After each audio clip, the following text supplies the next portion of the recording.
Excluded from my sister's wedding, I went on vacation. When the wedding fell apart, my whole family frantically tried to reach me. When my sister left me off the guest list for her wedding, I didn't sit around sulking. I packed a bag and booked myself a vacation. While they were busy tying the knot, my phone lit up like a Christmas tree with frantic messages from my entire family trying to hunt me down. My mom tried to downplay it. "You're blowing this out of proportion," she said. "It's just a wedding." Except it wasn't just a wedding. It was my sister's wedding.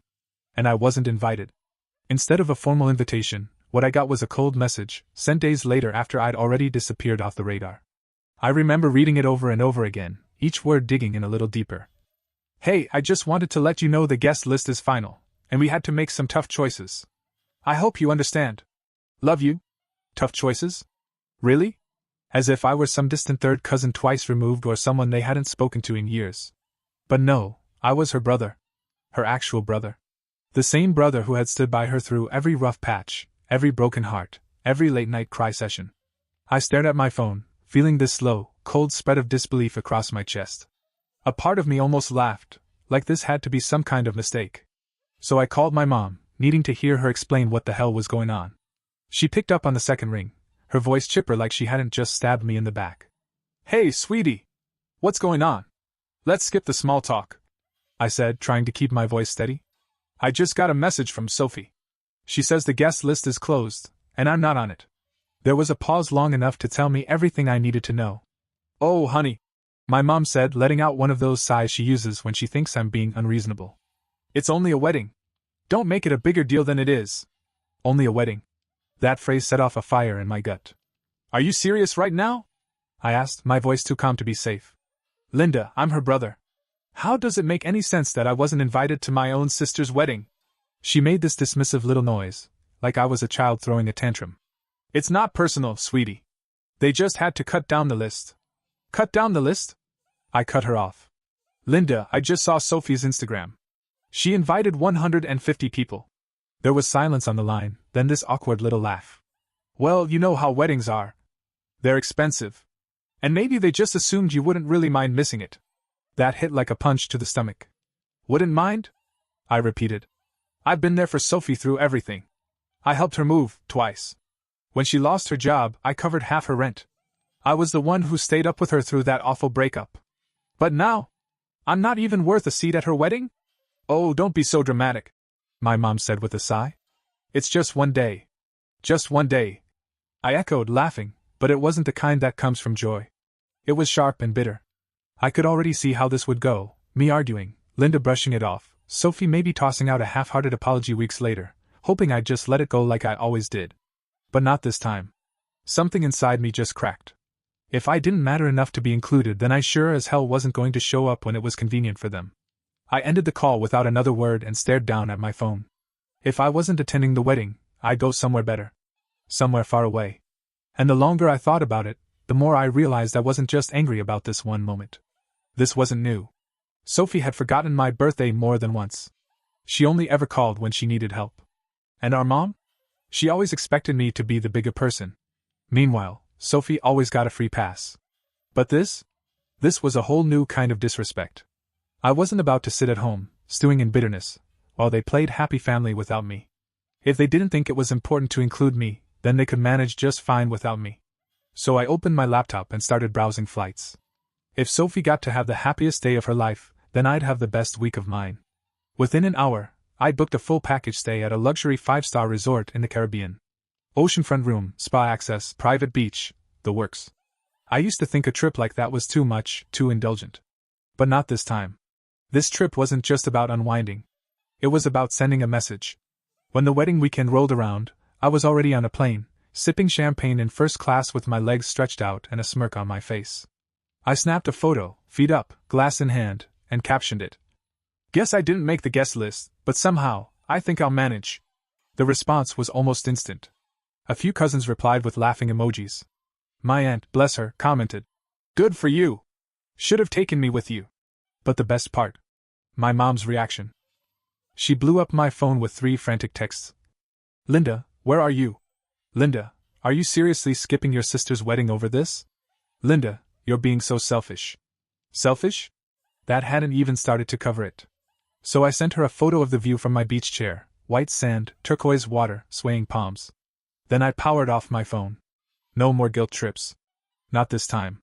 For once, I wasn't bending over backward to please everyone else. I was finally choosing me. And it felt incredible. By the time I landed in paradise, whatever guilt or doubt had been lingering was long gone.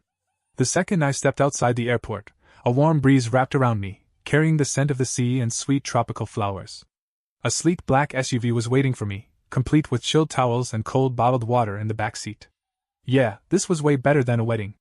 As we cruised down the coast, I couldn't help but reflect on what I'd done, and how damn right it felt. Back home, they were probably scrambling through last-minute wedding prep. My mom was no doubt making excuses for my absence. My sister, surrounded by her bridesmaids, probably hadn't given me a second thought. But here? Here, I wasn't an afterthought. Here, I mattered. This resort looked like it had been pulled straight from a dream. The lobby was lined with massive palm trees, its open-air design letting the sea breeze flow straight through. And before I could even check in, someone handed me a cocktail. The room? Absolute perfection. Floor-to-ceiling windows, a private balcony, and the most stunning king-size bed I'd ever laid eyes on. It was like walking into a dream. I tossed my stuff onto a chair, stepped out onto the balcony, and just stood there for a moment, soaking it all in. Of course, I couldn't resist snapping a photo of that view. The caption I posted with it? When one door closes, sometimes it opens right into a beachfront suite with unlimited margaritas. I knew it would get under my family's skin. And honestly, I kind of wanted it to. Maybe, just maybe, they'd get a small taste of what it feels like to be left out in the cold. And that was only the beginning. My first full day in paradise? Absolute magic. I kicked things off with room service, fluffy pancakes, a bowl of vibrant tropical fruit, and a cup of coffee so good it ruined every cup I'd ever had before. The rest of the day? Total freedom. No obligations. No family drama. Just me, the ocean, and a whole lot of peace. In the afternoon, I was stretched out on a lounge chair beside the infinity pool, martini in hand, watching waves crash lazily against the shore. Every now and then, I glanced at my phone, not to check in with anyone, but to read the growing list of replies to my vacation photos. The comments? Comedy gold. Blake Tyler wrote, "Dude, where even are you?" And Karen chimed in, "Alright now, this is just showing off." And some college buddy I hadn't heard from in years messaged, "Bro, invite me next time." But the real showstopper? A notification that made my eyebrows shoot up. "Sophie viewed your story." Well. Now I had her attention. I could practically picture her, curled up in some hotel room with a glass of discount champagne, scrolling through Instagram, seeing me living my best life while she nervously waited for her big day. I took another slow sip of my drink and grinned. "Enjoy your special day, sis. Hope it's everything you dreamed of." But then, just as the sun was starting to dip into the horizon, things took a weird turn. My phone started buzzing like crazy. At first, I figured it was just more reactions to my photos. But when I actually looked at the screen, I saw names that made me pause: Linda, Sophie, Tyler, even Uncle Dave. Text after text. Call after call. My brow furrowed. I finally unlocked the phone and scrolled through the mess of notifications. The first one was from my mom. "Call me. It's an emergency." An emergency? Was she serious? Was this her way of guilt-tripping me into coming back? Then Tyler sent another message. "Bro, you won't believe what just happened." Alright, now I was intrigued. I sat up and started scrolling through the messages. And what I found made me nearly fall off my chair laughing. Apparently, Sophie's picture-perfect wedding had turned into a full-blown catastrophe. The messages poured in like a dam had broken. The more I read, the wider my smile grew. Tyler again. "Dude, you dodged a bullet." Linda. "Call me now. This is a family emergency." Sophie. "Please. Where are you? I need you."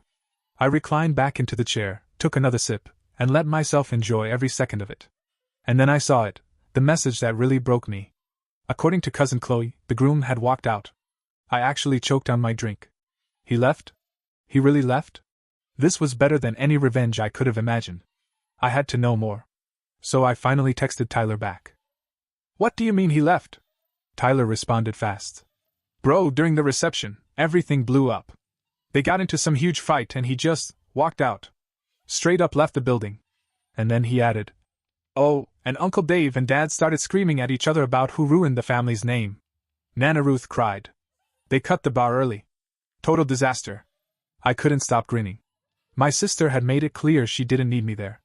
And yet, when everything crumbled, guess who they all ran to first? I could already hear my mom's voice in my head. You have to help. Sophie's heartbroken. Yeah, hard pass. Then Sophie sent me a message herself. Please answer the phone. I really need you. And just like that, I mattered again. I took a slow breath and typed out a single, sharp reply.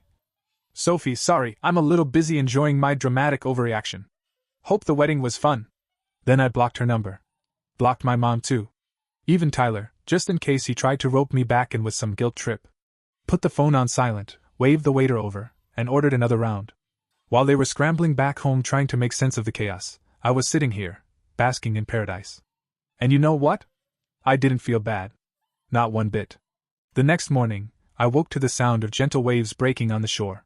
The scent of salt and tropical blooms drifted in through the open balcony doors.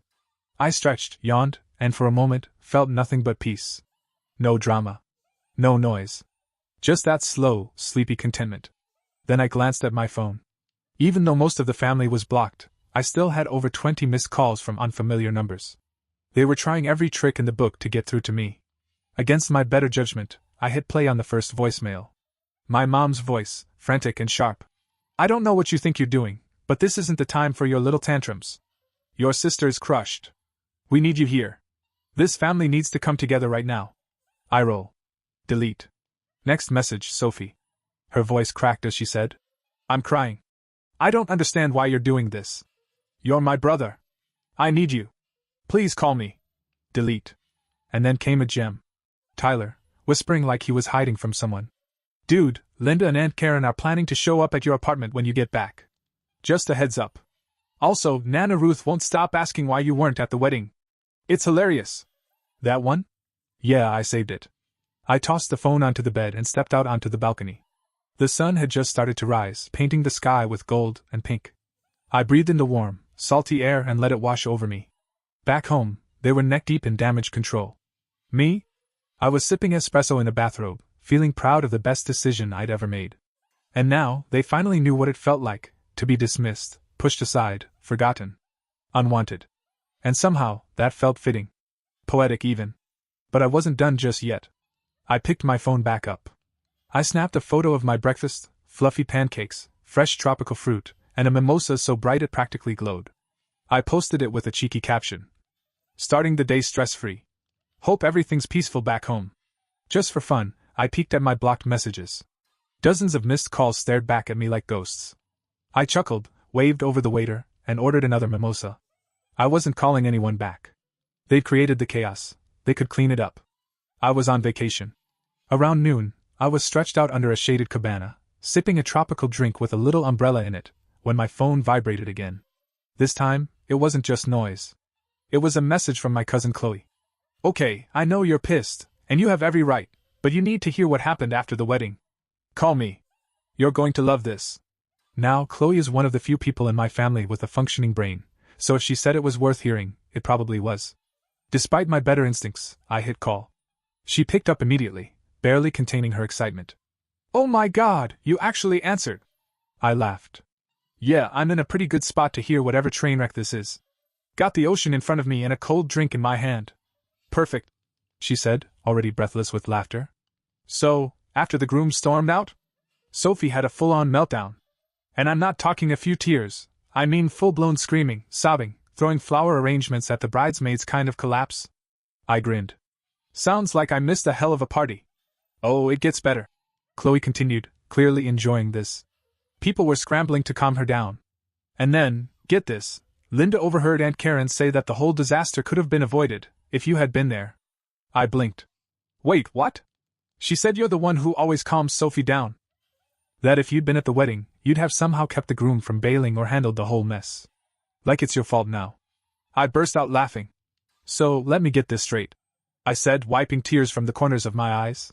The same people who deliberately left me off the guest list are now blaming me for not saving the wedding? Chloe snorted. Oh, it gets even better. Your mom told Lisa she was being ridiculous, and they started screaming at each other. Then Nana Ruth got involved, stood up in front of everyone and said the wedding fell apart because Sophie disrespected the universe by not inviting her own brother. I damn near choked on my drink. Chloe was cackling. She actually said, if you treated your family better, you wouldn't be sitting there alone in your wedding dress right now. I had to set my glass down before I spilled it. That's beautiful, I said, grinning ear to ear. Oh, and your mom tried to call the groom's family to smooth things over. His mom just looked at her and said, "This isn't our problem anymore." I lost it. I had to take a deep breath to steady myself. So where does that leave Sophie? I asked, trying not to laugh again. Chloe sighed. Still crying. Still blaming everyone except herself. Last I heard, she was trying to put together some kind of Plan B wedding, but honestly, she's not bouncing back from this. I nodded slowly, smiling. You know the best part? What? Chloe asked. I took a long sip of my drink. I don't care. Chloe cracked up. Honestly? I don't blame you. I just figured you'd appreciate knowing that karma did her thing. I really do, I said, smiling into the phone. Thanks for the update, Chloe. No problem. Enjoy your trip. And for what it's worth, you made the right call. After we hung up, I leaned back and just sat there, satisfied in a way I hadn't felt in years. They wanted a wedding without me? Well, they got it. And in exchange, they got a total train wreck. I raised my glass to the sky. To the best decision I ever made. Then I turned off my phone again and let the ocean breeze carry away the last bits of bitterness. For the rest of the day, I didn't touch my phone.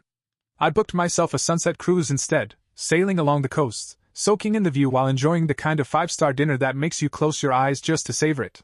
Back home, my family was probably still sifting through the wreckage of Sophie's wedding. Meanwhile, I was cutting into the best steak I'd ever had. At some point that evening, I had a fleeting thought, maybe I should feel bad for her. But then I remembered how easily she tossed me aside. Yeah, no. I took a sip of wine, took one last photo of the view, and posted it with a caption. No regrets. Then I turned off my phone again. Let them stew. I wasn't going to be their safety net anymore. The next morning, I woke up feeling lighter than I had in years. No pressure. No expectations. No guilt hanging over my head. No surprise family disasters waiting for me to fix them. Just me, the waves, and a whole day dedicated to peace and doing absolutely nothing. I stretched, ordered room service, and out of morbid curiosity, turned my phone back on. Big mistake. Within seconds, the floodgates opened. From Linda. You need to stop acting like a child and call me. From Sophie. I can't believe you're doing this. You're so selfish. From Linda again. This isn't funny. Sophie's heart is shattered. Do you even care? And from an unknown number, probably an aunt. We need to come together and fix this family before it's too late. I groaned and shook my head. It was almost impressive how fast they shifted from ignoring me to expecting me to be the fixer again. Then one message caught my eye. Chloe again. Okay, I know you're ignoring everyone, and fair, but you need to know this. Your mom is trying to organize some big family meeting for when you come back. Just a heads up. I actually laughed out loud. Oh, so now they assumed I'd come strolling back home, ready to sweep everything under the rug and pretend like none of this ever happened. Yeah, that wasn't happening. I texted Chloe back right away. Thanks for the heads up, but I won't be there. She replied quickly. Wait, what do you mean? Me. I'm extending my trip. They wanted to cut me out of their lives? Fine. Then I'd go completely silent. No more updates. No more chances to pull me back in. I could practically picture Chloe's face when she read my message, equal parts shock and delight. A few seconds later, she replied. Okay, that's iconic. Seriously. Tell me everything when you get back, whenever that is, haha. I couldn't help but smile. I set my phone down and opened my laptop. A few quick clicks later, and it was official. My trip was extended for another full week. No family. No guilt. No stress. Just me, the ocean, and the kind of peace they never allowed me to have back home. And the best part? There wasn't a single thing they could do to stop it. Before heading out to the beach, I sent one last message, to both my mom and Sophie. Oh, so now you want me around? Sorry, I'm a little too busy enjoying my overreaction. Good luck cleaning up your own mess. Then, without another thought, I blocked them both, again. I dropped the phone on the table, waved over the waiter, and ordered another drink. Let the sun hit my face. Let the breeze carry away the last traces of resentment. This wasn't revenge. It wasn't petty. It was freedom. And for the first time in a long, long time, there was no tension, no weight on my shoulders, no ache in my chest from trying too hard to belong. Just peace. And man, it was the best decision I've ever made.